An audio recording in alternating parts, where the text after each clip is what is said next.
Chapter 9. Father Stefano Gobbi. You have not understood, my son, that I have chosen foolishness to confound wisdom, and weakness to vanquish strength. A message of September 27th, 1973. The next section is entitled, Who was Father Stefano Gobbi? Father Stefano Gobbi was a short and chubby priest, always wearing his cassock. They say that you could never judge a book by its cover, but the first thing a person sees when looking at another person are his clothes, and a priest dressed in his cassock is a very precise sign. Seeing Father Gobbi dressed in a cassock, a priest from the United States remembers, amazed us because here we had never seen any of our pastors with this kind of visibility before.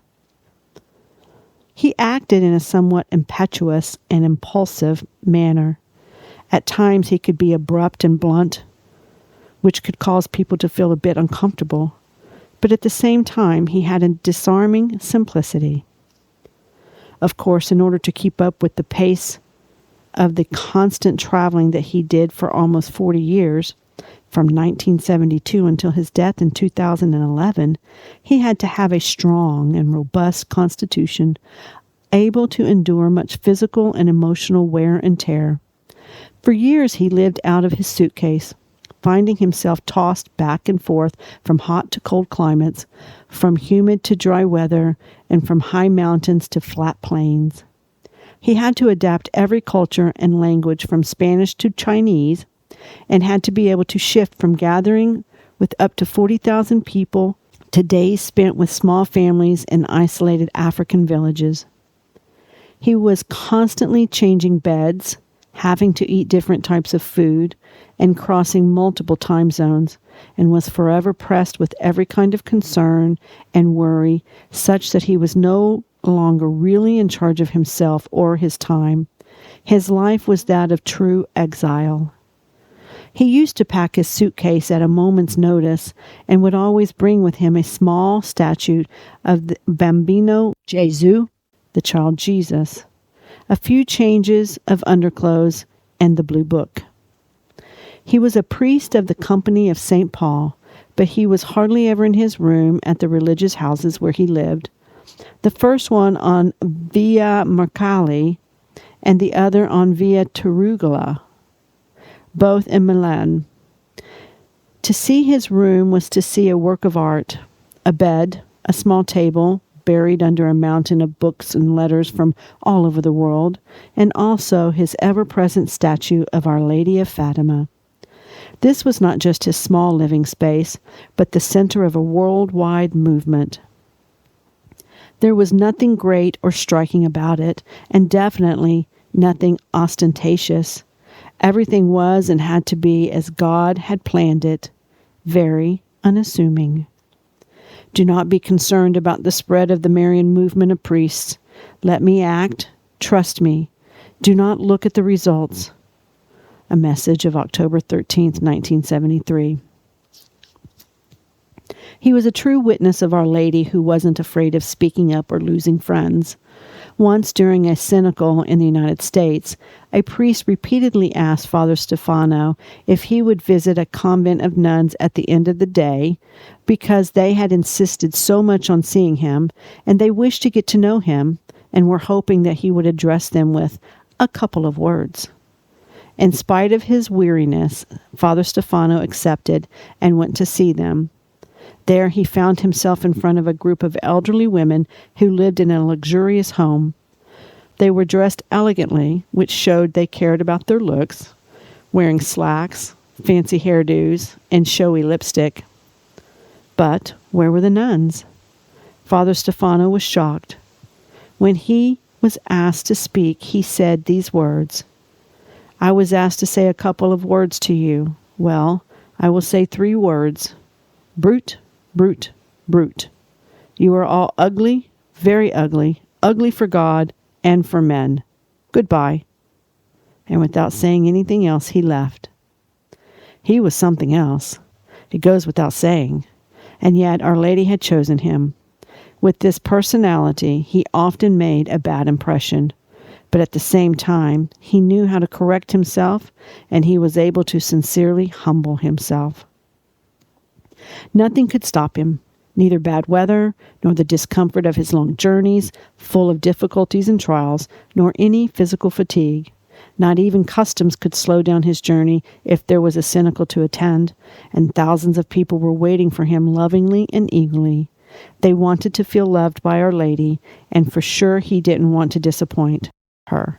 For this reason, he would actually lose his patience with the customs officers when they were too slow in checking his baggage, but they were only doing their job. It often happened at the airport. While standing in line, he would pass in front of those who were ahead of him because he was in a hurry to get through, thus causing loud complaints. His African guide, Anicito Battini, said, "Once we were on the border between Rwanda and Burundi. The two countries were at war at the time. There was a long line of cars, and Father Stefano started honking his horn because he wanted to get around the cars as quickly as possible.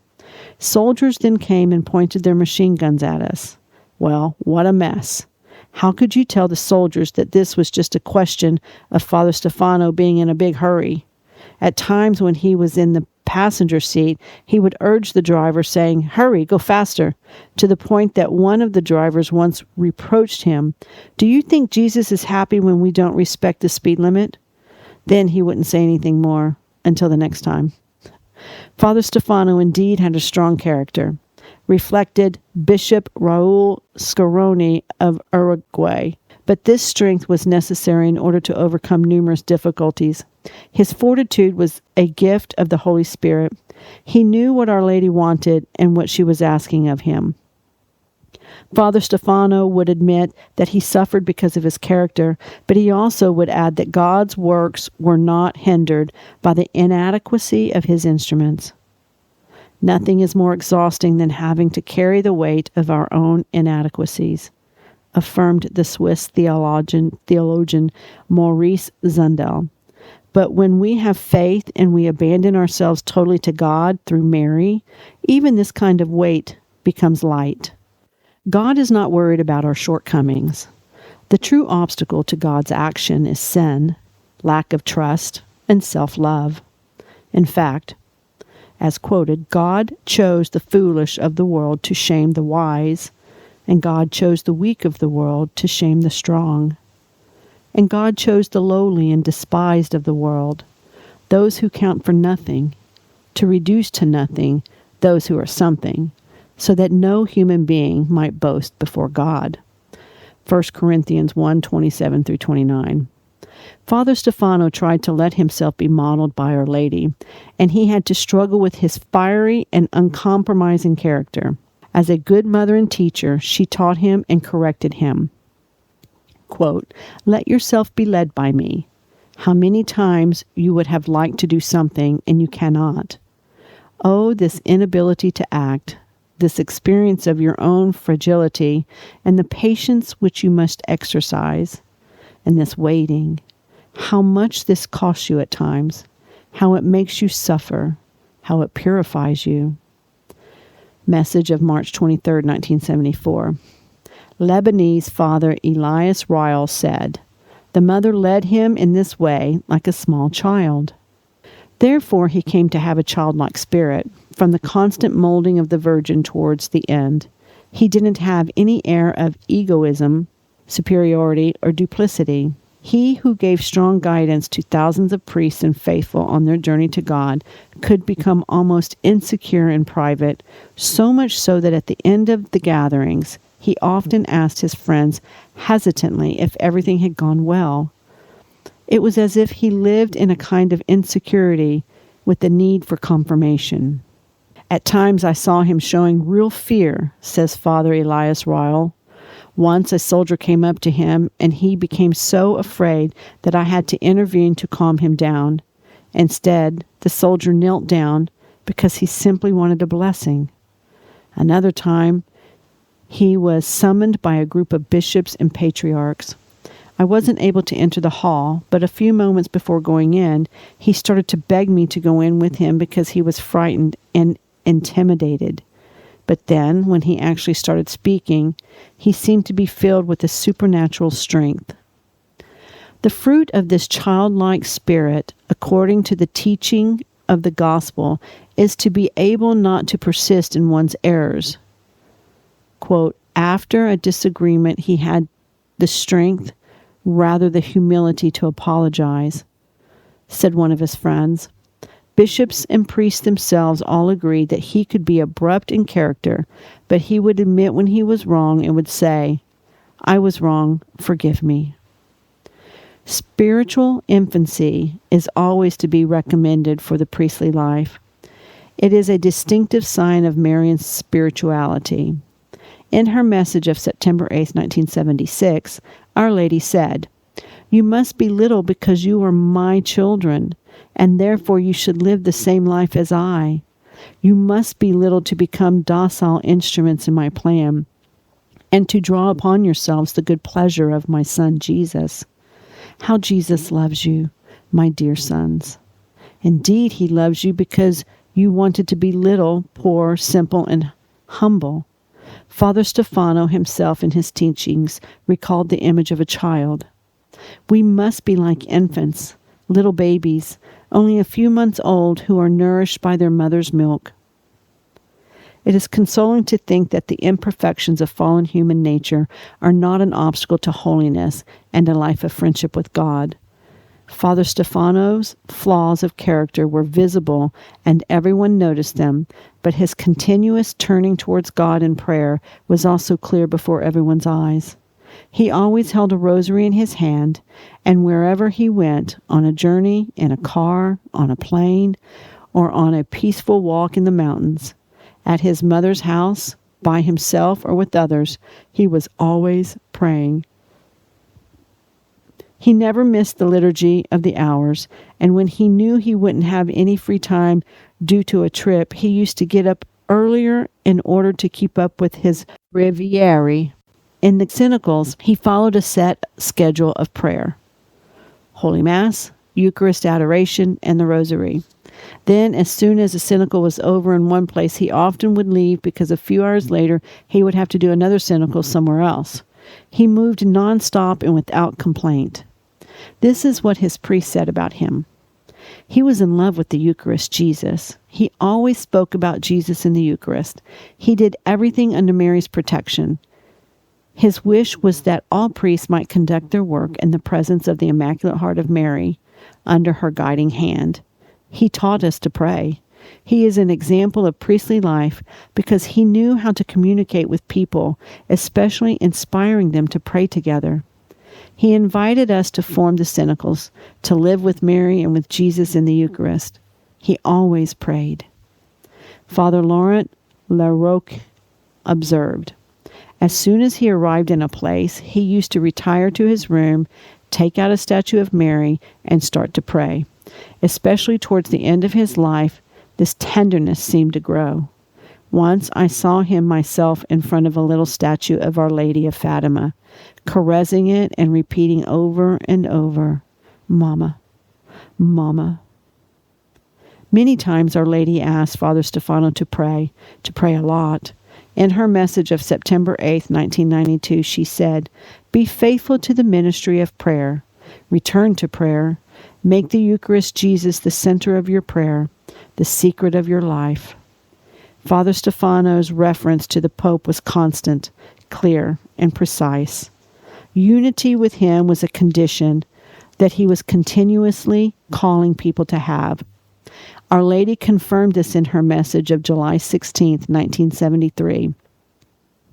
I will form you to a great love for the Pope and for the Church united to him. Father Gisaga of the CSP commented, It is true at times Father Stefano was passionate and he used to say what he thought without much tact. But at the same time, he had the greatest respect for the Church and for the Pope, for whom he had special veneration with a great desire to obey his teachings. He never said anything, even in the community, that was contrary to the Church's teachings. He even reproached me for the theological innovations to which I often made reference when we were at table dining together as I boasted about this or that theologian. He was steadfast in his principles and was careful not to convey anything ambiguous in his preachings and writings. Of course, he was remarkably strict on the subject of marital ethics, especially regarding respect for one's own body or that of others, whether they be young people, engaged couples, or married couples. Moreover, since I was studying family moral theology, he often urged me to focus first and foremost on the love of God, on Our Lady, and on premarital and marital continence as a form of living out one's faith and being obedient to God's will. At times he seemed distracted in his prayer. He used to interrupt his rosary to turn around and say something to the person sitting next to him, but strangely he didn't give the impression of his being unfocused, but rather of offering a kind of prayer that had a direct line to the divinity who was always present to him. In spite of his brusque character, the people loved Father Stefano. At the end of large cenacles, even though he was tired and needing to get some rest, he used to stop to greet and bless those who approached him. Not just 2 or 3 people, but the whole crowd that had been with him that day for many hours. He didn't necessarily look for them, yet he didn't drive them away. With enthusiasm and spontaneity, he blessed the children, the mothers who were pregnant, and he accepted the request of those who asked him for his prayers, never denying them. As he traveled, he was given hospitality by various families of the movement. In this way, he got to know the people and share in their family life and feel their human warmth. These were, quote, his Marian movements of priests' families. There was only one difficulty, however, since every time he got used to one new bed, he would then have to change to another. Therefore, one day he made a deal with the Lord that one day of purgatory would be subtracted for every bed he slept in. Father Stefano loved his food, and he didn't refuse good cooking, but the continuous changing of diets and different types of cooking in the various countries where he traveled became more of a cause for suffering than for joy. Obviously, people lovingly prepared lunches and dinners in abundant quantities to honor their guests, but accepting such kindness could have ended up being a penance as well. He lived with very little. He didn't need much. He could have had more, but he didn't want that. Our Lady had promised him that he wouldn't be in need of anything. She herself would provide for him. Once he had the possibility of receiving a pension since he had been a school teacher.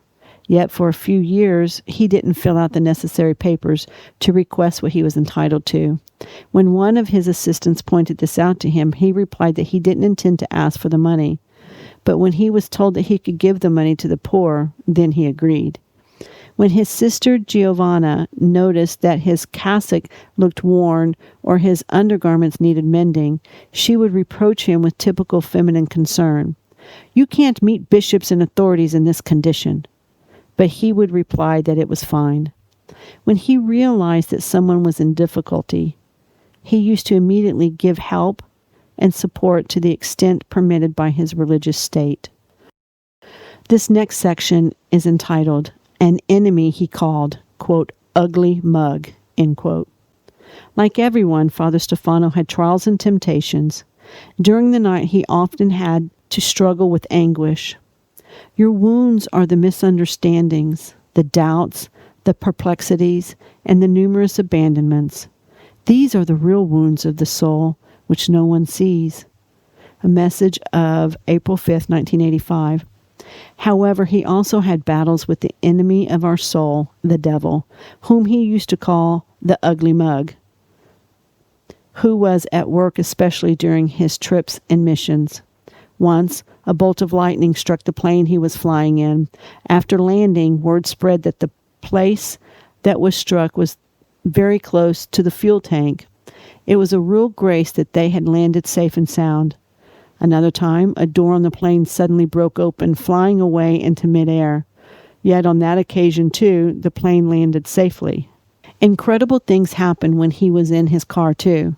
One day he was driving to lead cenacles in southern Italy. Suddenly, he dozed off and he hit the guardrail. When he got out of the car to look at the damage, he could find no trace of the accident on the side of the car. What had really happened? Also, all kinds of obstacles took place during his travels in Brazil. Father Stefano used to say, "If I can't be on time for the cynical waiting for me, it means that the devil has won." Once, when he was traveling in the car with Father Nazareno Lanciotti, he came to a road so badly flooded that they couldn't even steer the car. There in front of them was a river of mud that continued to rise to the point that they couldn't even see the road, and looking at the horizon, they couldn't see anything but a stretch of water. Father Nazareno, desperate, wanted to stop immediately, but Father Stefano encouraged him to slowly drive on, touching his arm as if he were driving the car himself. An unexpected confidence strengthened the driver, who somehow managed to cross the flood of mud and water so that they were able to continue their journey. When they finally got to dry road, Father Nazareno burst into tears. Another time, Father Stefano and his driver reached a bridge where there were many distressed people looking down towards an overflowing river. Father Stefano said calmly to his driver to continue on because Our Lady wanted punctuality. After crossing the bridge, the two of them, from the rearview mirror, could see the people all upset and running around as the supports of the bridge began to collapse, and the whole thing tumbled into the water with a great roar. If it wasn't water coming up from below, it was water coming down from above. While driving in Lebanon, a nation consecrated to the Immaculate Heart of Mary in June 2013, Father Stefano and his driver were hit by a sudden hailstorm. It was so violent that it was impossible to go on. The priest prayed with faith, ordering the devil to leave, and within a few minutes the sky became clear again. But this didn't last long. After half an hour, there was another storm. This one was worse than the first. But Father Stefano already knew what to do. He offered another deprecatory prayer against the forces of evil, and again the sky cleared within a few minutes. On another trip, at a certain point, there began to rain some strange droppings that looked like cow dung, which gradually covered the whole windshield of the car, obstructing visibility. And yet, according to the person who was with him, there weren't any trucks ahead of them, and there wasn't any farmland around where the flying manure could originate from, and then how could it possibly have gotten over to them? On certain occasions, there was the smell of sulfur, which was bothersome and discomforting. The lives of the saints abound with similar stories. It is not a matter of imagination or exaggeration.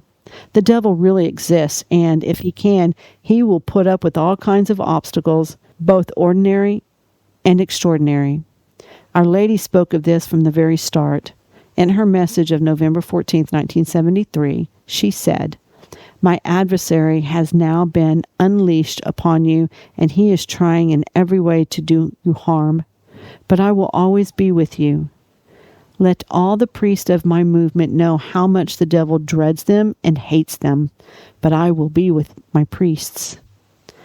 Aniceto Battini, a lay member of the MMP from Modena, Italy, was Father Stefano's guide during his trips to Africa. This is what he said.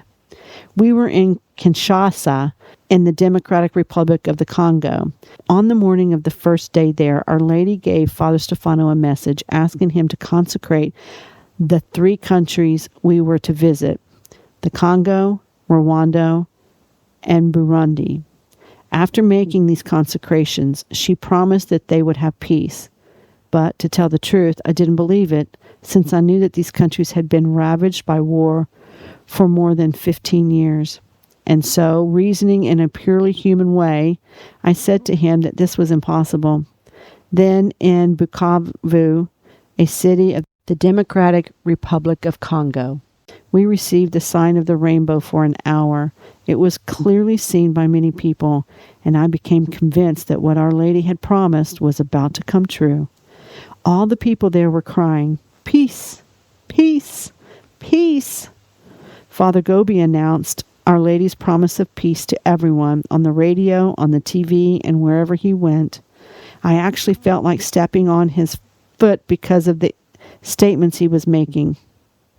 I told him, "Father Stefano, you have not been in the Congo long at all, but I have to live here, and now they are going to kill me for sure."